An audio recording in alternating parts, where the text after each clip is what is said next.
오늘 이 자리에서 여러분에게 전할 기쁜 소식 두 가지가 있습니다.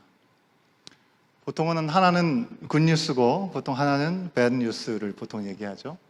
근데 오늘은 둘 다 굿뉴스입니다. 그래서 더 좋은 뉴스를 먼저 말씀드리겠습니다.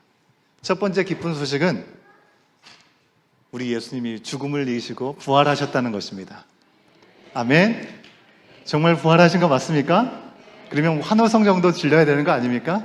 다시 한번. 예. 우리 예수님께서 죽음을 이기시고 부활 승리하셨습니다. 아멘. 우리에게 이보다 더 기쁜 소식은 사실 없죠. 두 번째 소식은요. 오늘 예배 중에 아시는 분들 계시겠지만 입교와 세례식, 유아 세례식이 있을 예정입니다. 그리고 앞에 보시는 것처럼 성찬식이 있을 것입니다. 그래서 설교를 평소보다 짧게 한다는 것입니다. 어째 두 번째 소식을 더 기뻐하고 즐거워하는 것 같습니다. 예. 이미 우리가 잘 알고 있는 그 복된 소식이기 때문에 당연하게 여겨지지만 정말 이 소식은 우리가 언제 들어도 무엇과 바꿀 수 없는 가장 큰 복된 소식이죠. 여러분, 우리가 어떤 모습을 주님 앞에서 기대하든지 오늘 우리 가운데 그 어떤 다른 것과 비교할 수 없는 가장 기쁜 것이 바로 예수님께서 부활하셨다는 사실인 줄 믿습니다. 여러분, 예수님이 부활하셨다는 사실을 우리는 여러 가지 표현을 통해서 말할 수 있습니다. 예수님이 부활하셨다는 말은 예수님이 진실로 하나님의 아들이셨다. 그래서 다시 살아나셨다라는 의미일 수 있습니다. 또 예수님은 정말로 그리스도였다. 우리의 믿는 그 믿음이 틀리지 않았다라는 고백이 될 수 있습니다. 예수님께서 하신 모든 말씀은 다 진짜다. 그래서 말씀대로 다시 살아나셨다라는 고백이 예수님 부활하셨다라는 말씀 속에 포함되어 있는 의미일 것입니다. 한편으로는 이제 우리는 살았다. 바로 우리의 구원은 확실하다라는 믿음의 고백이 예수님 부활하셨다는 말씀 속에 있습니다. 사탄의 공격 또 죽음의 권세까지 이기셨습니다. 그러니 우리가 어떤 죄와 유혹과 어려움 가운데 처할지라도 그로부터 우리가 능히 이길 수 있다는 고백이 예수님 부활하셨다는 고백 속에 담겨져 있을 수 있습니다. 예수님 우리 모두의 부활의 첫 열매가 되셨죠. 그러기에 첫 열매가 열렸으니 다음 열매들인 우리도 죽어도 다시 살게 될 줄로 믿습니다. 이 믿음의 고백이 예수님 부활하셨다라는 고백 속에 담겨져 있는 것입니다. 마지막으로 예수님께서 죽으셨다가 다시 살아나셨으니 우리도 이제 다시는 나 자신만을 위해 살지 않겠다라는 고백이 예수 부활하셨다는 말씀 속에 담겨져 있습니다. 여러분, 이처럼 부활의 소식은 우리 가운데 믿음을 갖게 하고 소망이 없는 이 세상 가운데 소망을 바라보게 하고 그리고 사랑할 수 없는 우리들의 존재이지만 그 부활의 예수님을 바라보면서 우리는 사랑할 수 있는 자리로 나아갈 수 있게 되는 것입니다. 만약 예수님께서 부활하시지 않으셨다면 우리는 부활절 바로 오늘뿐만 아니라 매 주일 교회라고 하는 이름으로 모여서 예배드리는 것이 필요 없는 일일 것입니다. 그럴 이유도 없을 것입니다. 여러분, 사도 바울은 부활장이라고 하는 고린도전서 15장 말씀에서 이렇게 고백하고 있습니다. 이것은 꼭 같이 읽어봐야겠습니다. 그런데 오늘은 다음 세대를 위해서 영어로 먼저 읽어보도록 하겠습니다. 가능하신 분들은 크게 소리를 내어서 천천히 읽겠습니다. 같이 읽어보겠습니다. 시작. For if the dead are not raised, then Christ has not been raised either. And if Christ has not been raised, your faith is futile. You are still in your sins. Then those also who have fallen asleep in Christ are lost. If only for the life we have hope in Christ, we are to be pitied more than all men. But Christ has indeed been raised from the dead, the first fruits of those who have fallen asleep. 한국말로도 한번 읽어보겠습니다. 같이 읽습니다. 시작. 만일 죽은 자가 다시 살아나는 일이 없으면 그리스도도 다시 살아나는 일이 없었을 터이요. 그리스도께서 다시 살아나신 일이 없으면 너희의 믿음도 헛되고 너희가 여전히 죄 가운데 있을 것이요 또한 그리스도 안에서 잠자는 자도 망하였으리니 만일 그리스도 안에서 우리가 바라는 것이 다만 이 세상의 삶뿐이면 모든 사람 가운데 우리가 더욱 불쌍한 자이리라. 그러나 이제 그리스도께서 죽은 자 가운데서 다시 살아나사 잠자는 자들의 첫 열매가 되셨도다. 아멘. 여러분, 이 말씀이 이렇게 고백하고 있기에 예수님의 부활을 우리가 믿고 또 살아계신 주님과 함께 우리의 삶 가운데 그분과 동행하면서 또 믿고 아는 만큼 확신 있게 증거하는 자리로 나갈 수 있어야 된다는 것입니다. 그것이 중요한 것입니다. 믿고 함께하고 증거하는 것. 한번 따라해 볼까요? 예수의 부활을, 좀 더 크게, 예수의 부활을 믿고 누리고 전하자. 영어로도 해볼까요? 아멘? 영어로도 한번 하겠습니다. 시작. Let us believe and be blessed to spread the resurrection of Jesus. 예. 아멘. 우리가 믿고 그 부활의 소식을 누리고 증거하는 자리로 나가는 것이 바로 오늘 부활절을 맞은 우리들에게 허락된 은혜라고 하는 것입니다. 만약 지금 제가 드리는 말씀에 아무런 이런 말씀에 거리낌이 없다고 한다면, 그리고 어떤 의심도 의문도 없이 정말 예수님 부활하셨지, 그리고 그 말씀에 아멘하고 마음에 기쁨이 있는 분은 그냥 그대로 예수님의 부활을 믿고 누리고 전하시면 되는 것입니다. 우리 때문에 죄로 인해 죽으셨다가 부활하신 그 사실을 통해서 우리는 다시 태어난 사람들입니다. 이전 것은 지나갔으니 보라 새 것이 되었도다라고 말씀하신 새로운 피조물로 빚어진 우리들이기 때문에 여러분, 여전히 우리가 부활의 소식을 억셉트하고 그 은혜를 누린다고 하면서도 이전의 모습과 전혀 다르지 않은 모습으로 머물러 있다고 한다면 절대로 안 되는 것이죠. 예수를 주로 모신다고 하는 것, 그래서 그 주님을 생명으로 여기고 살아간다고 하는 것, 여러분, 그것은요, 그런 고백을 하고서 그저 여전히 내가 생각하는 대로 내가 원하는 대로 향해 따라 살아가는 삶이 아니라 어떤 것이든지 결정해야 되는 중요한 순간에 예수님이라면 어떻게 하셨을까라는 질문을 던지고 정말 나의 삶을 통해서 예수님께서 기뻐하시는 것은 과연 무엇일까 생각하고 그에 합당하게 응답하는 것이 부활에 합당한 삶인 것입니다. 가벼운 예를 하나 전해드려 볼까요?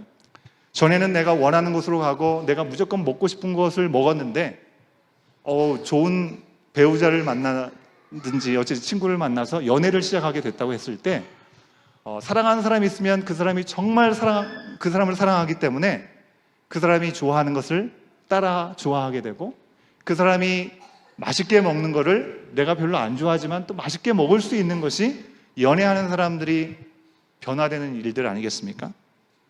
그래서 어떤 가수는 이렇게 노래했습니다. 다시 태어난 것 같아요. 오 놀라워라 그대 향한 내 마음.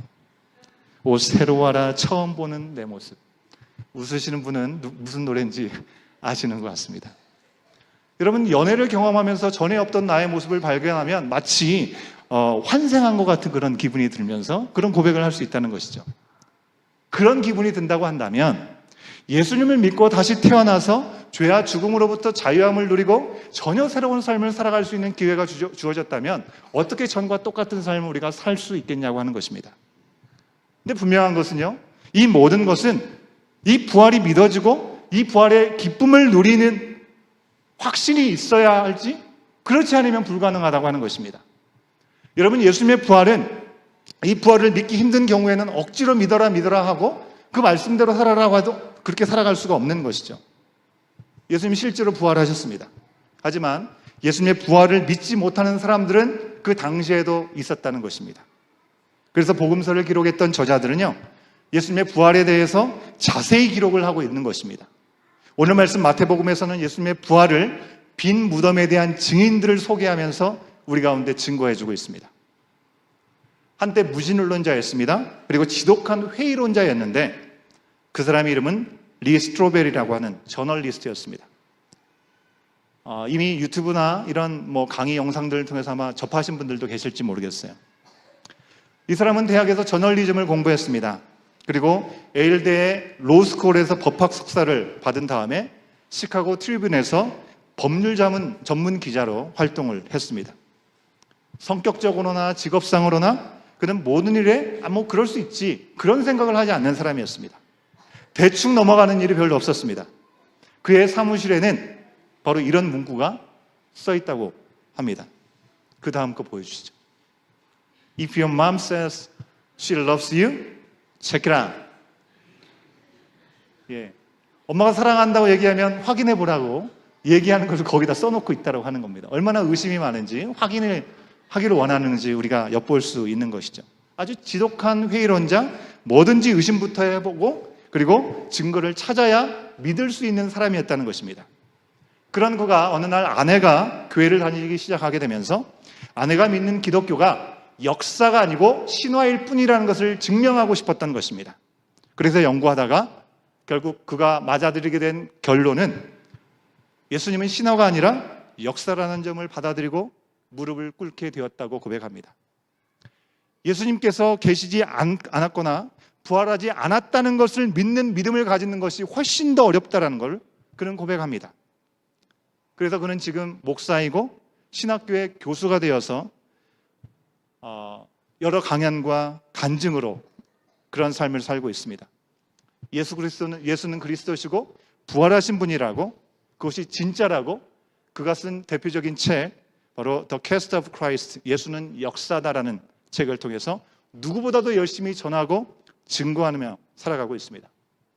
여러분, 그가 찾아내서 말하는 부활의 증거들은요, 성경 안에만 있을 뿐만 아니라 성경 밖에 역사의 기록에도 너무나 많이 넘친다고 하는 것입니다. 하지만 그가 강조하는 부활의 증거 중에 무려 세 가지가 오늘 우리가 함께 읽었던 말씀 속에 담겨져 있다고 하는 것입니다.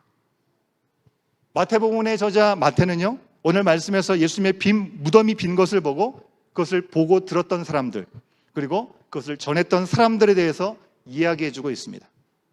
그들은 모두 빈 무덤을 목격했던 빈 무덤의 증인들이었습니다. 여러분, 빈 무덤의 증인들은 과연 누구입니까? Who are the witnesses empty tomb? 도대체 누가 빈 무덤에 대한 증인들입니까? 먼저 첫 번째로는요, 여인들이었습니다. Mary Magdalene and the mother of James Mary. 리 스트로베리라고 하는 이 사람은요, 여인이라고 불리는 사람들이 불리한 증인을 내세우는 것 자체가 바로 부활의 사실이 진실이라는 것을 방증하고 있다라고 얘기를 합니다. 무슨 얘기냐면요, 여러분, 오늘날은 여성들이 얼마나 실력이 있습니까? 영향력도 크고, 그리고 저희 집에도 세 분의 여성들을 잘 받들어야 합니다. 하지만 당시에는 전혀 그렇지 않았다는 것입니다. 아무리 분명한 것을 봤어도 여인들이 얘기하는 것은 그 증거가 되지 않았습니다. 효력이 없었다고 하는 것입니다. 그런 불리한 증인들을 내세운 것, 여성들이 증언했다고 하는 것을 내세울 정도라고 한다면 이 빈 무덤을 처음 발견한 게 진짜 여인들이었기 때문이라는 것을 얘기하고 있는 것입니다. 두 번째로 경비병들이었습니다. Some of the guards. 그들은 무덤이 빈 사실을 깨닫고 어디로 향해 달려갑니까? 유대 종교 지도자들에게 한 걸음에 달려갑니다.